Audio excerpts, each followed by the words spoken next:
আল্লাহর নবীর সাহাবা হযরতে আব্দুল্লাহ ইবনে উবাই, নাম শুনেছেননি? আব্দুল্লাহ ইবনে উবাই আল্লাহর নবী সাল্লাল্লাহু আলাইহি সাল্লামের পিছনে মসজিদে নববীর ভিতরে নামাজ আদায় করেছেন। আল্লাহর নবীর সঙ্গে সুন্নতের আমলগুলো কি করেছেন? আল্লাহর নবীকে দেখিয়ে দেখিয়া দাড়িটাকে লম্বা বানায়া দিয়েছেন। আল্লাহর নবী এমন কোন কাজ দেয় নাই যেই কাজটা আব্দুল্লাহ ইবনে উবাইয়ের দ্বারা হয় নাই। এমন কোন সুন্নাহ নাই যেই সুন্নাহটা আব্দুল্লাহ ইবনে উবাইয়ের দ্বারা হয় নাই। ও বন্ধু, কিন্তু একটা কারণেই আল্লাহ রাব্বুল আলামিন তার নামখানা মুসলমান থেকে মুনাফিক বানায়া দিয়েছেন। কেমনে মুনাফিক বানায়া দিল?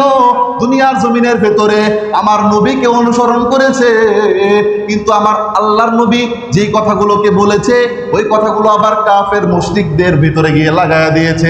কাফের মুশরিকদের ভিতরে লাগায়া লাগায়া আমার নবীকে অপমান করার ধান্দা করেছে, আল্লাহর নবীকে দুনিয়া থেকে বিদায় করার ধান্দা করেছে। কিন্তু আব্দুল্লাহ ইবনে উবাইয়ের যে সন্তানটা ছিল, এই সন্তানটা আমার নবীর খাস একজন সাহাবা। এই সাহাবাকে তার বাবা আব্দুল্লাহ ইবনে উবাই ডাক দিয়ে বলে দিয়েছিল, ও আমার সন্তান, আমি তো দুনিয়া ছেড়ে একদিন চলে যাব। ও সন্তান, আমি জানি আমি বিশাল বড় মুনাফিক, আমি মুনাফিকদের সর্দার হয়ে গিয়েছি। সন্তান, আমি যেদিন দুনিয়া ত্যাগ করে আল্লাহ তাআলার দরবারে চলে যাব, হয়তোবা আল্লাহ তাআলা আমাকে মাফ করবে না। ও সন্তান, তুমি একটু তোমার রাসূলের দরবারে গিয়ে বলবা, তোমার রাসূল যাতে করে আমার জানাজাটাকে পড়ায় দেয়, আমার রাসূল যেন তিনার শরীরের কাপড় দ্বারা আমাকে দাফন করে দেয়, তবুও হতে পারে আল্লাহ তাআলা আমাকে মাফ করে জান্নাত দিয়ে দেবে। এত বড় একজন মুনাফিক হওয়ার পরেও আল্লাহর নবীকে বিশ্বাস করে, আল্লাহর নবীকে বিশ্বাস করলে জান্নাত পাওয়া যাইবে, এই কথাটা সে বিশ্বাস করে নেয়। একদিন দেখা যায় আব্দুল্লাহ ইবনে উবাই দুনিয়ার জমিনের ভিতরে নাই। আব্দুল্লাহ ইবনে উবাইয়ের সন্তান আমার নবীর দরবারে দৌড়ায়া যায়, ডাক দিয়ে বলে দেয়, ইয়া রাসূলুল্লাহ, ইয়া হাবিবাল্লাহ, আমার বাবা বিশাল বড় একজন মুনাফিক ছিল, কিন্তু পয়গম্বর তিনি তো আমার বাবা ছিল। ও পয়গম্বর, আমার বাবা দুনিয়ায় নাই, আপনি যদি আমার বাবার জানাজাটুকু পড়ায়া দাফন করে দিতেন, আমার বাবার জন্য খুবই একটা ভালো কাজ হইতো।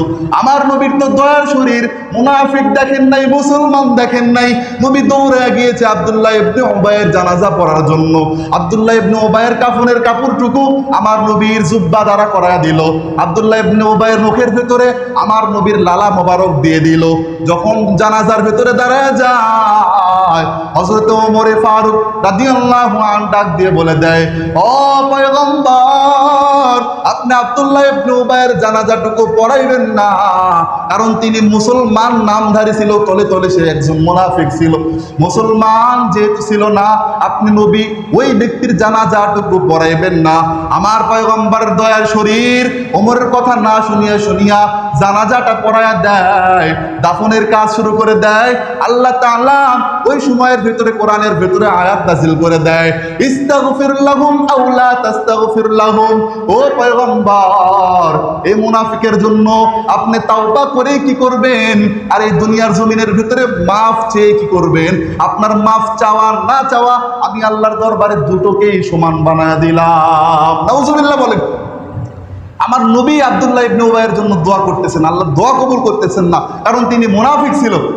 বলেন, পয়গম্বর, আপনি ওই ব্যক্তির জন্য দোয়া করে লাভ নাই, ৭০ মাররাতাইন, আপনি যদি তার জন্য ৭০ বার পর্যন্ত ইস্তিগফার করেন, তবু আমি আল্লাহ আপনার দোয়াটুকু এই মুনাফিকের জন্য কবুল করব না।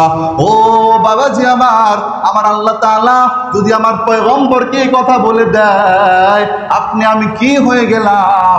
দুনিয়ার জমিনের ভেতরে আল্লাহ তাআলা এই মুহূর্তে ডাক দিলে চলে যাইতে হবে, আমাদের জীবনটাকে কতটুকু গোছাইতে পারলাম। সেজন্য আল্লাহ তাআলাকে মানার জন্য, নবীর সুন্নাহগুলোকে মানার জন্য আজ থেকেই তাওবা করে নিন। আল্লাহ তাআলা যেন অতীতে যা হয়েছে হয়েছে, ভবিষ্যতে যেন আমাদের থেকে মুনাফিকের একটা কাজ কেউ করে না নেয়। আমিন বলবেন না? আল্লাহ তাআলা যেন ভবিষ্যতে আমাদের থেকে এমন কোনো কাজ করে না নেয় যেই কাজের দ্বারা আমাদের নামগুলোকে মুসলমান থেকে মুনাফিকের ভেতরে যায়, এমন কোনো কাজ যেন আমাদের মুসলমানের দ্বারা না হয়।